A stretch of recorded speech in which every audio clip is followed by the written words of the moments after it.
Assalamu alaikum wa rahmatullahi wa barakatuhu. For a very long time, I struggled when it comes to understanding Arabic grammar and its principles, and then retaining that knowledge and applying it on, for example, the Quran and etc. And it wasn't really up until I did this one particular thing where things really started to make sense, and the knowledge of Arabic grammar really started to settle inside of me, and I was able to keep that knowledge and then further apply it to the Quran. And inshallah ta'ala, in this video, I'm going to explain to you exactly what it was that I did so that you can also implement it as well, and hopefully it will allow you to retain this knowledge of Arabic grammar so that you can apply it for the Quran and etc. Now, in order to give you a bit of context, I have been studying Arabic for a very long time. It's been well over a decade, and I studied multiple different things. I started off with Baini Yadayk. I went to the Medina book series. I also went to university to study a degree in Arabic as well. And throughout that process, I finally found myself focusing a lot on issues related to Arabic grammar, the science of Nahu.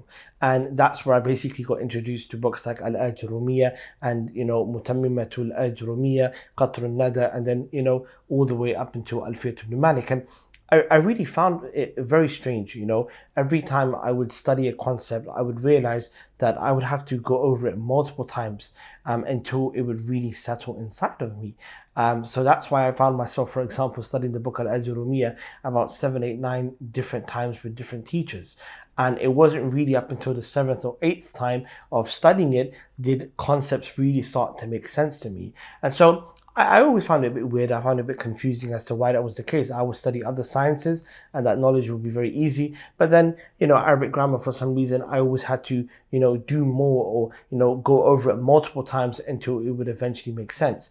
And then I remember one time I was studying Arabic grammar, and one of my teachers, may Allah tabarak ta'ala honor him fi dunya wal akhirah, said to me that, look, Arabic grammar is very much like mathematics. It's like maths. Okay, if anybody studies maths and you know a bit about maths, I am a bit of a maths enthusiast, if you want to call it.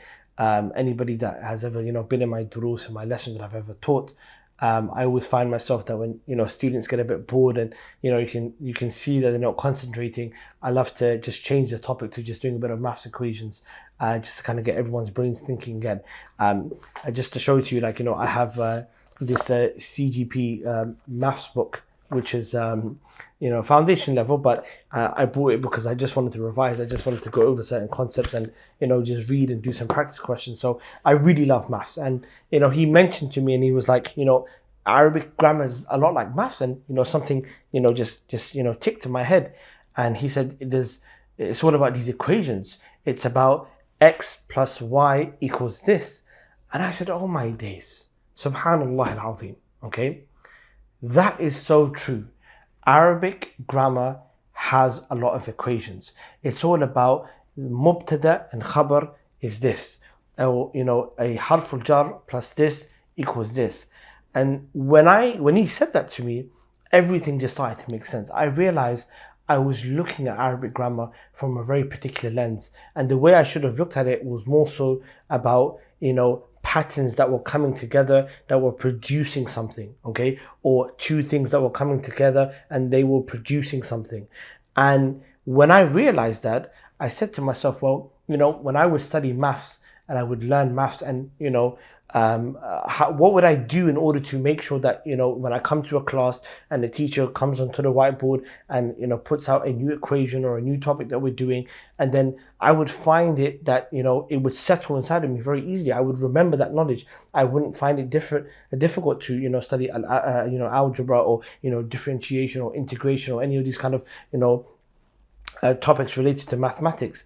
And I realized that my teacher used to do one particular thing. This is my maths teacher, which is whenever he'd give us an equation or a particular topic, we would spend the entire 1 hour of that lesson just doing practice questions again and again and again and again and again. And sometimes we'd end up doing that throughout the entirety of that particular week of studies.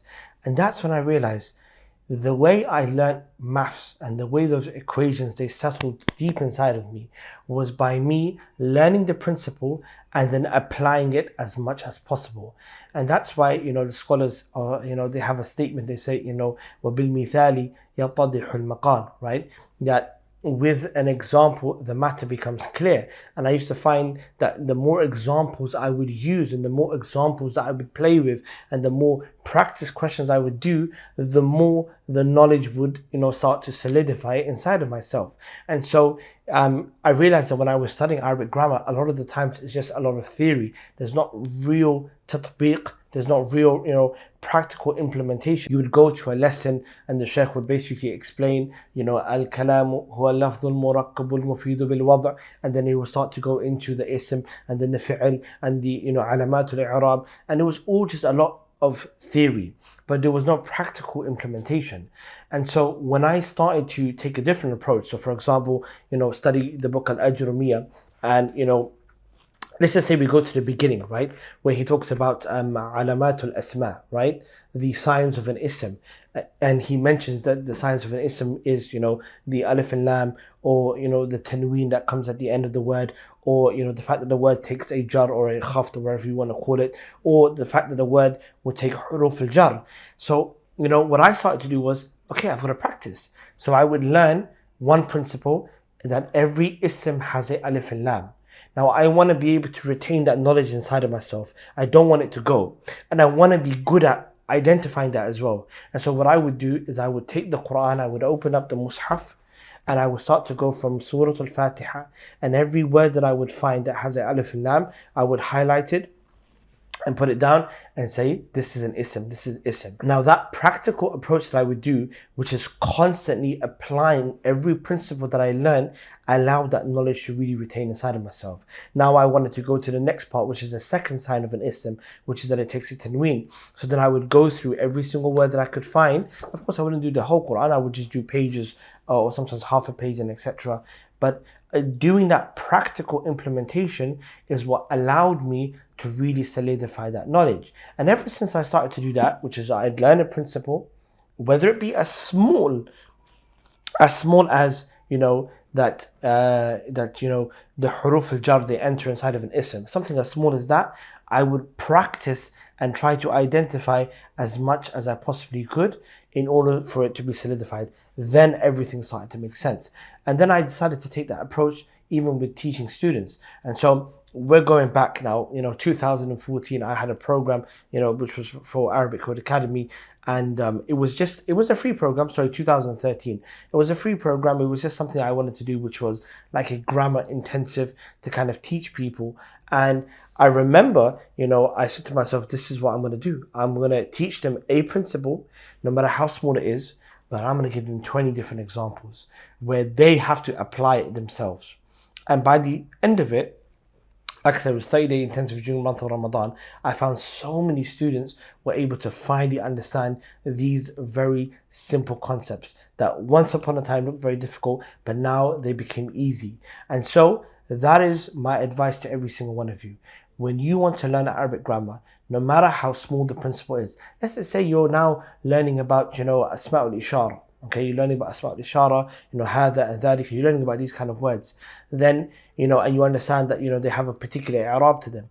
What you do is you open the Quran and just look and identify, can I find the word Hada? Okay, you open up Surah Al-Baqarah and say, Alif Lam Mim, Dhalika al-Kitab, Dhalika, that's ism min asma' al-ishara. You highlight it, you point it down, and then of course you find somebody of knowledge, a teacher, someone that you look up to that you can refer to, and you basically run that knowledge by with them and say, look, Sheikh, did I get this right? I was looking through these words and I was trying to test myself. The more you do that, the easier it's going to become. Okay, the more you do that, the more that knowledge is going to be solidified inside of yourself, and that's of course the one of the best things that a person could do. And to kind of just bring it all together, I mentioned to you that I studied Al-Ajrumiyya so many times, and it took me 8-9 times until I eventually started to understand certain concepts. And that's when I realized it's the repetition, it's the constant repetition of those particular principles, and then the application that allows a person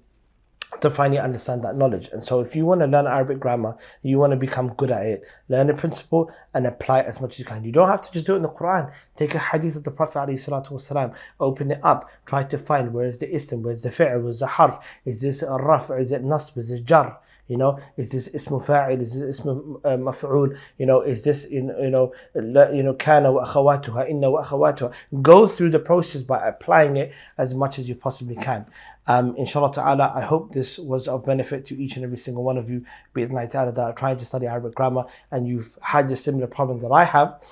If you want to study Arabic grammar and you want to you want to take this process where you can have multiple examples and really just grasp these concepts, then join us at the Arabic Code Academy, where we teach you the Arabic language so you can understand the Quran, Sunnah and your deen all together. If you want to be able to understand the tafsir of the Quran, you want to understand the words of the Prophet ﷺ, you want to be able to understand Islamic literature out there, then join us inshallah ta'ala by clicking the link below, and hopefully we can get you started literally today. We can get you started today on your Arabic journey, bi'idhnillahi ta'ala. We also offer, mentorship. We kind of already booked them up, but you never know. If you really push us, we might be able to squeeze in one more place or one more position for a person to do one-on-one mentorship with them, to help them throughout the year, to get them to that particular level where they're able to understand the Quran, Sunnah and the Islamic books that are also out there as well, bi'idhnillahi ta'ala. May Allah bless each and every single one of you. Barakallahu feekum wa jazakumullahu khair. If you have any other tips when it comes to Arabic grammar, ilm al-nahwi, put it in the comment section below, inshallah ta'ala. May Allah bless you. Wassalamu alaikum wa rahmatullahi wa barakatuhu.